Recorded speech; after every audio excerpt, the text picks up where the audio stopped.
Mummy అంతన్నా నువ్వే తింటావా? డౌటే.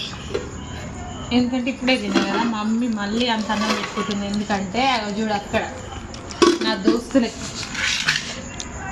మీరున్నా లేకున్నా మీరు స్కూల్కి వెళ్తారు కదా, నాతో పాటు ఉండే అయ్యి అన్నట్టు. ఇంకా చూడండి ఫ్రెండ్స్, కుక్కలకైతే వేడి వేడి అన్నం, వేడి వేడి చారు, గుడ్డు తప్ప గుడ్డు వేడిగా. నిజంగా మనుషులకు విశ్వాసం ఉండదు కానీ కుక్కలకు వేడి వేడి అన్నం పొగలు వెళ్తున్నాయి.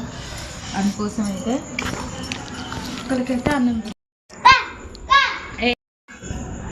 వేడి ఉంది, నిమ్మలంగా తినండి. మా కుక్కలు అంటే పానం. మా నాన్న ఇది ఒక్కటి నేర్పించింది మాకైతే, కుక్కల్ని పెంచుకోవడం.